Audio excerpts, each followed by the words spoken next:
la glisse, les griseries de la vitesse, jouer avec les vagues et le vent, autant de plaisir que vous découvrirez avec le funboard. Vous voulez apprendre? Eh bien, si vous êtes déjà initié à la planche, même par vent faible, laissez-vous tenter. Vous verrez, ce n'est pas aussi difficile qu'il y paraît.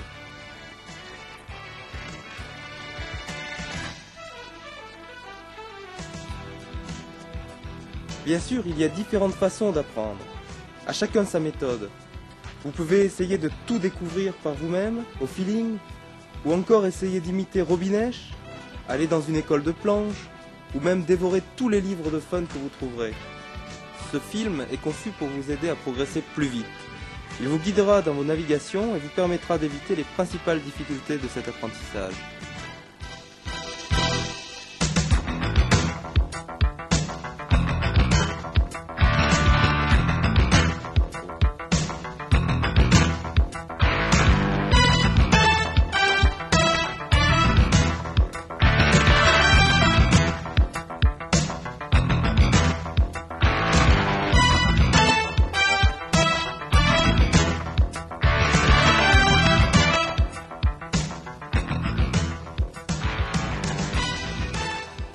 Ce film vous accompagnera jusqu'à l'autonomie en funboard, c'est-à-dire lorsque vous parviendrez à faire des allers-retours en revenant toujours à votre point de départ.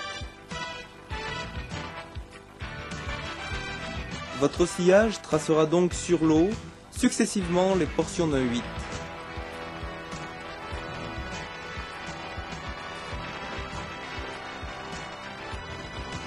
À ce stade, vous contrôlerez donc le beach start, la navigation au planning, le jibe et bien sûr le water start.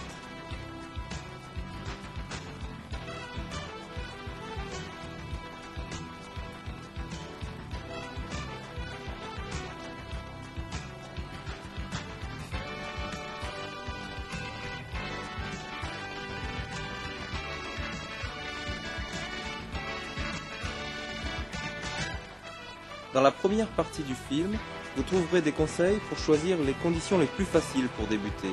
La deuxième partie vous amènera jusqu'au premier bord au planning. Avec la troisième partie, vous apprendrez le jibe. Enfin, vous découvrirez le water start. Le choix du plan d'eau est capital pour débuter sans problème. Choisissez une zone peu profonde et sans rouleau. Pour votre sécurité, il faut aussi que le vent pousse vers la plage.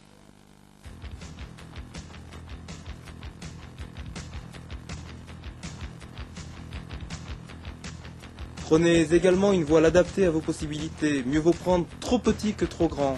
Cela vous évitera de vous bagarrer avec votre voile. Et bien sûr, optez toujours pour un flotteur qui flotte.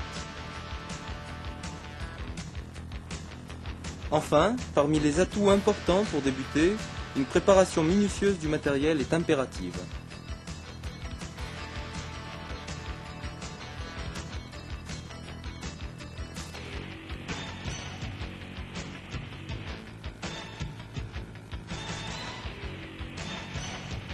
La voile, une fois gréée, doit être relativement plate et sans plis, les bouts de harnais parfaitement équilibrés.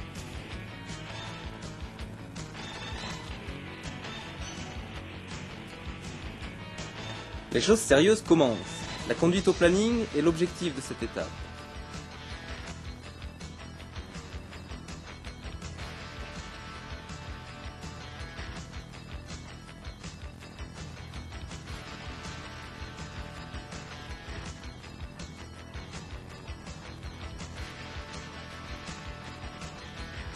Pour apprendre à naviguer au planning, cherchez dans un premier temps à faire des allers et retours au vent de travers sur de petits bords et dans une zone dans laquelle vous avez pied.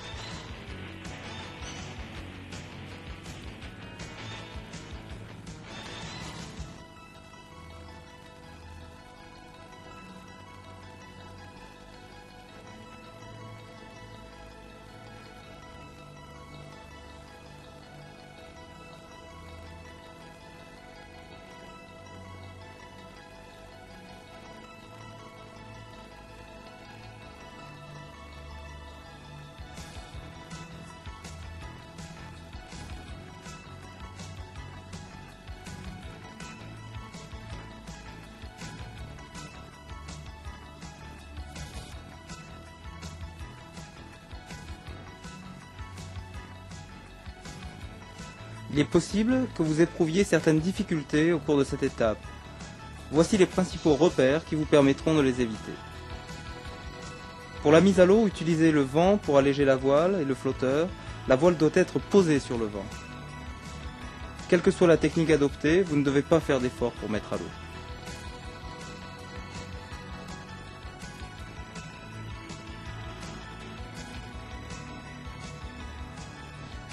Si vous avez des difficultés à orienter le flotteur au vent de travers pour démarrer, apprenez à utiliser votre gréement pour faire pivoter le flotteur.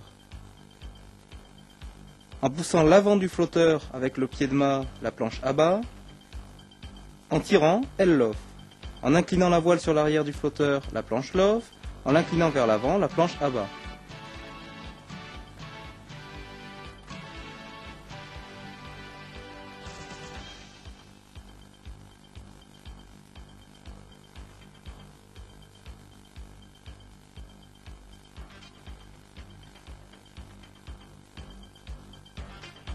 Et pour éviter de vous faire embarquer par la voile, gardez toujours la voile non propulsive.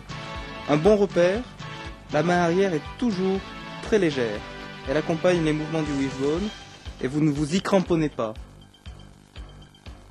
Votre flotteur bien orienté, vous pouvez rencontrer des difficultés pour démarrer.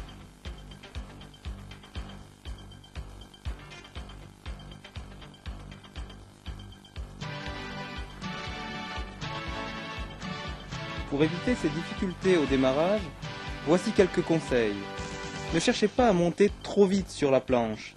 Rapprochez au maximum le flotteur de vous, par exemple, en le tirant avec la jambe arrière, et laissez se redresser le gréement le plus possible. Maintenez le flotteur le plus à plat possible au démarrage, aussi bien longitudinalement que latéralement.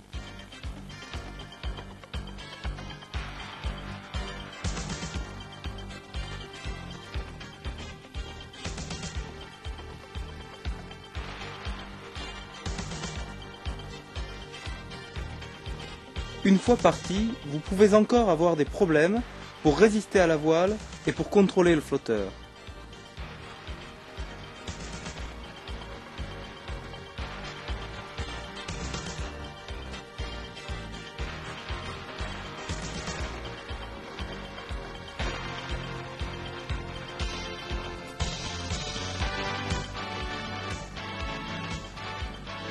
À ce stade, il devient important d'apprendre à utiliser les footstraps et le harnais pour contrôler le flotteur, mieux résister à la voile et vous économiser.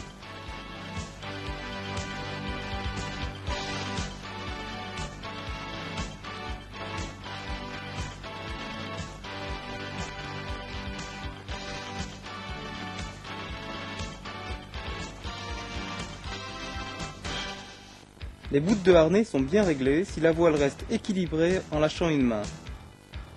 Un conseil, testez ce réglage sur la plage avant de mettre à l'eau.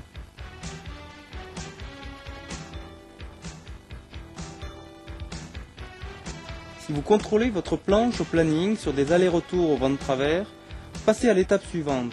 Apprenez maintenant le jibe. L'objectif à cette étape est de chercher à empanner par prise de quart du flotteur tout en gardant la plus grande vitesse possible. Le flotteur doit toujours rester au planning.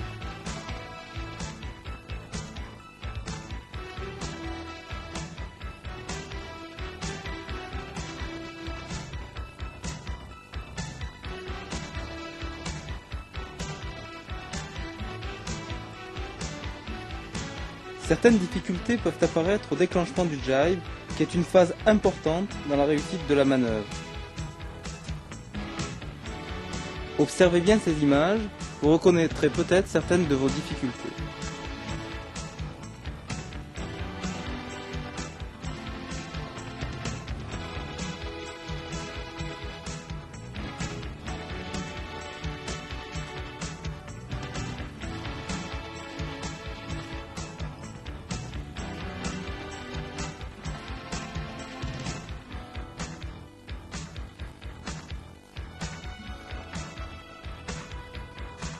Voici quelques conseils pour maintenir le flotteur au planning durant le déclenchement du jibe. Tout d'abord, prenez le maximum de vitesse avant le jibe. Plus ça va vite, plus c'est facile le jibe. Dosez également la prise de quart en prenant appui à l'intérieur du virage sans cabrer le flotteur. Surtout n'appuyez pas trop sur l'arrière.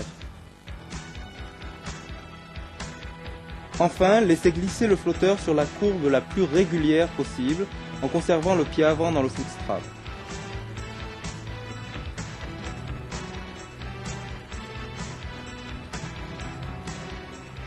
Le changement de côté de la voile peut aussi entraîner des difficultés dans le jive.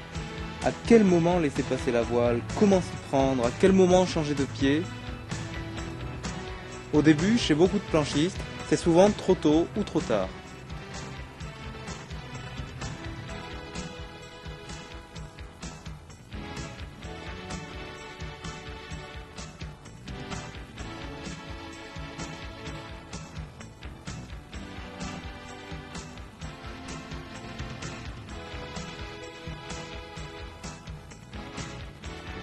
Le meilleur moment pour faire pivoter la voile est lorsqu'elle devient légère et semble ne plus tirer. Cela se produit pratiquement au vent arrière. Si vous la laissez passer à ce moment, elle tourne sans à-coups. Deux conseils, gardez le mât près de vous au moment où elle tourne et ne déplacez vos pieds qu'après avoir regonflé la voile sur le nouveau bord.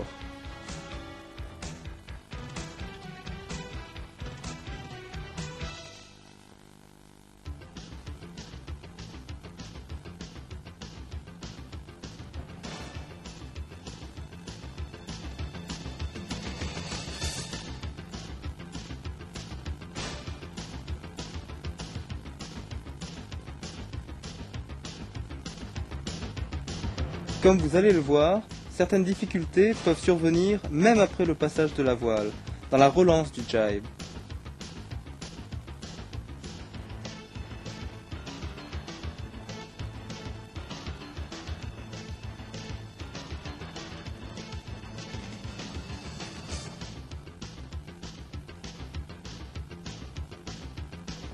Pour éviter ces problèmes dans la phase de relance, replacez-vous en suspension dès que vous regonflez la voile sur le nouveau bord et calez-vous dans les footstraps, accrochez-vous au harnais aussitôt après avoir repris suffisamment de vitesse.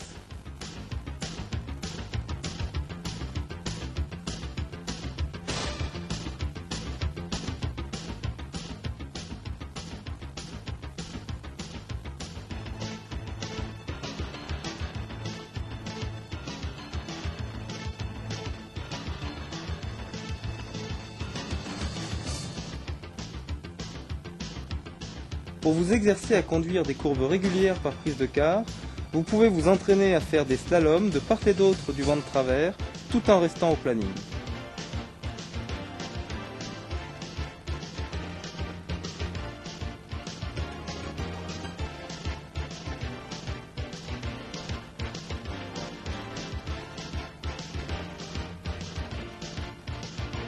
Le jive vous oblige à descendre avec le vent, ce qui peut rendre le retour au point de départ assez difficile.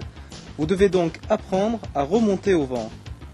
Apprenez donc à serrer le plus possible le vent tout en restant au planning, cela vous rendra beaucoup plus autonome en funboard.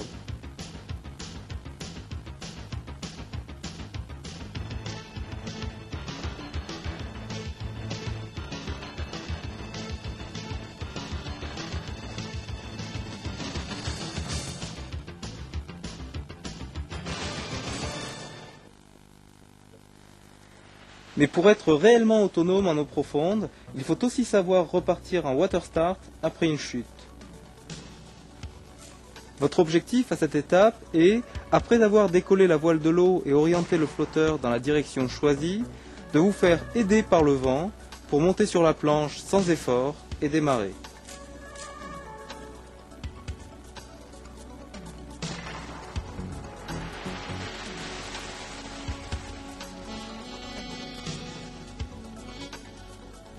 Mais décoller la voile de l'eau peut être une lutte épuisante si vous vous battez contre le vent.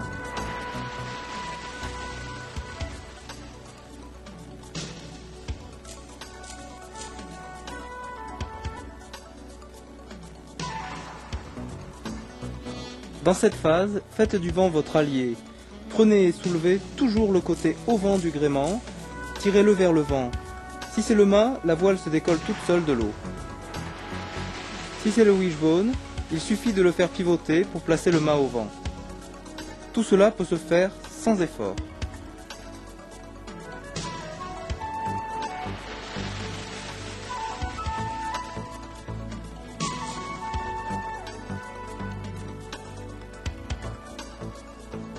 Mais une fois la voile décollée de l'eau, d'autres difficultés peuvent surgir, et notamment pour orienter le flotteur au vent de travers.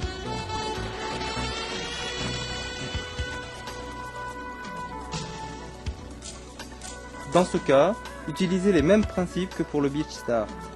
En poussant sur le pied de mât, le flotteur abat, en tirant, il l'offre. Pour ne pas vous faire embarquer ou repousser dans l'eau, gardez également toujours la voile peu propulsive. La main arrière doit être légère et elle accompagne simplement les mouvements du wishbone. Vous vous reconnaissez peut-être en train d'attendre désespérément que cette satanée voile veuille bien vous hisser sur la planche.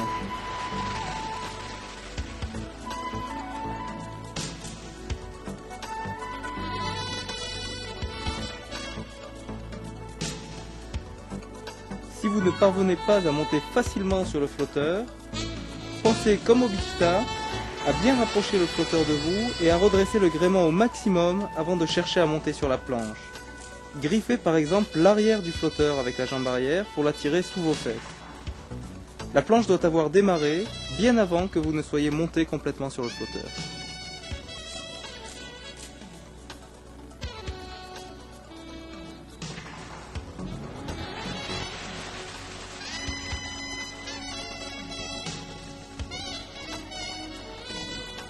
Vous voilà désormais capable, à l'issue de cette initiation, de naviguer en funboard en toute autonomie.